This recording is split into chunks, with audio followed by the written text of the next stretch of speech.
क्या आपने कभी सोचा है कि कोई ऐसा दिमाग जो इंसान की तरह सोच सके लेकिन उससे तेज हो, जो किताबें नहीं पढ़ता लेकिन सब कुछ जानता है, जो थकता नहीं, भूख नहीं लगती और गलती करने की गुंजाइश लगभग शून्य है।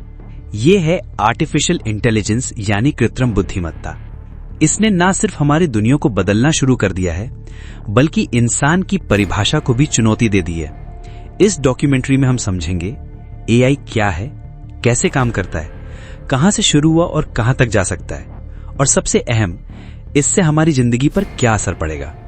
एआई यानी आर्टिफिशियल इंटेलिजेंस मतलब ऐसी मशीन जो सोच सके।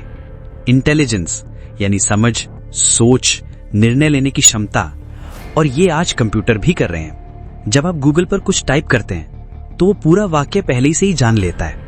नेटफ्लिक्स आपको वही शो सजेस्ट करता है जो आपको पसंद आते हैं। ये सब एआई के शुरुआती रूप हैं। एआई का एक मुख्य आधार होता है मशीन लर्निंग यानी एमएल। मतलब मशीन को डेटा दो, वो पैटर्न सीखे और फिर निर्णय लेना सीखे। एआई कोई नई चीज नहीं है, इसकी जड़ें 1950 के दशक में हैं। एलन ट्यूरिंग नाम के वैज्ञानिक ने सवाल उठाया, क्या मशीन सोच सकती है? 1956 में एक सम्मेलन हुआ, डार्टमाउथ कॉन्फ्रेंस। यहीं से शुरू हुआ एआई का पहला सपना। उस समय कंप्यूटर बहुत धीमे थे, लेकिन वैज्ञानिकों को उम्मीद थी कि एक दिन मशीन इंसान की तरह सोच पाएगी। एआई को काम करने के लिए 3 चीजें चाहिए। डेटा यानी जितना ज्यादा डेटा उतनी ज्यादा समझ। उदाहरण के लिए, अगर आप एआई को 10 लाख चेहरों की फोटो दिखाएं तो वो चेहरा पहचानना सीख जाएगा। एल्गोरिदम यानी नियम या फॉर्मूला जो बताता है कि मशीन डेटा से कैसे सीखें। कंप्यूटिंग पावर, मशीन को सोचने और सीखने के लिए तेज प्रोसेसर चाहिए। एक आसान उदाहरण, अगर आप एआई को 10,000 बिल्लियों की फोटो दिखाओ और बताओ कि ये बिल्ली है, तो एआई अगली बार खुद से पहचान लेगा कि ये फोटो भी बिल्ली की है या नहीं। एआई को 3 भागों में बांटा जाता है। नैरो एआई यानी संकीर्ण एआई, सिर्फ एक काम में माहिर, जैसे गूगल ट्रांसलेट, सिरी, एलेक्सा। इंसानों से बेहतर हो सकती है लेकिन सिर्फ एक काम में। जनरल एआई यानी सामान्य एआई, इंसानों की तरह बहुकार्य करने वाली एआई, जैसे फिल्म में जार्विस। अब ये कल्पना है, हकीकत नहीं। सुपर एआई जो इंसानों से भी ज्यादा समझदार हो जाए। ऐसी एआई हमारी कल्पना से भी आगे जा सकती है। आज एआई कहां कहां इस्तेमाल हो रही है। चिकित्सा, एमआरआई और एक्सरे रिपोर्ट का विश्लेषण, कैंसर जैसी बीमारी की पहचान में डॉक्टरों से भी तेज। स्वचालन यानी ऑटोमेशन, फैक्ट्रियों में रोबोट काम कर रहे हैं। अमेज़न के वेयरहाउस में रोबोट पैकेट डिलीवर कर रहे हैं। Banking, fraud detection, loan approval, customer service सब एआई से है। एजुकेशन, पर्सनलाइज्ड लर्निंग, जैसे कोई शिक्षक सिर्फ आपके लिए।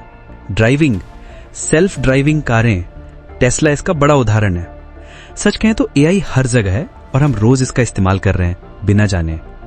एआई को लेकर एक डर है, क्या ये इंसानों की जगह ले लेगी? जवाब है हां और नहीं। कुछ नौकरियां जाएंगी लेकिन नई नौकरियां भी आएंगी। उदाहरण के लिए, कैमरा आने से चित्रकारों की नौकरियां घटी लेकिन फोटोग्राफर का जन्म हुआ। इंटरनेट आया तो अखबार कम हुआ लेकिन सोशल मीडिया मैनेजर बना। जो लोग एआई के साथ चलना सीख लेंगे वो सफल रहेंगे, जो नहीं सीखे उन्हें कठिनाई होगी। हर तकनीक की तरह एआई के भी खतरे हैं। डीप फेक, नकली वीडियो बनाना इतना आसान हो गया है कि सच और झूठ का फर्क मिटता जा रहा है।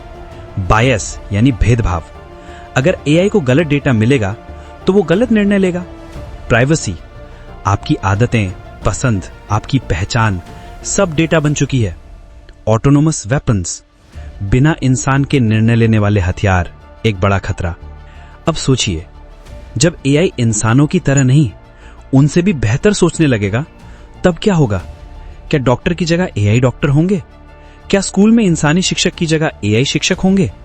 क्या लेख, संगीत, चित्र सब एआई बना देगा? एक संभावना यह भी है कि इंसान और एआई का मेल हो, ह्यूमन एआई हाइब्रिड, जैसे इलॉन मस्क की कंपनी न्यूरालिंक सोच रही है। भारत भी एआई की दुनिया में पीछे नहीं है। आधार डेटा का इस्तेमाल कर एआई आधारित पहचान, भाषिनी जैसी योजनाएं जो भारतीय भाषाओं में एआई ला रही हैं। एआई आधारित खेती, मौसम, मिट्टी और बीज का डेटा मिलाकर सुझाव। भारत के पास दुनिया का सबसे बड़ा डेटा है जो एआई के लिए खजाना है।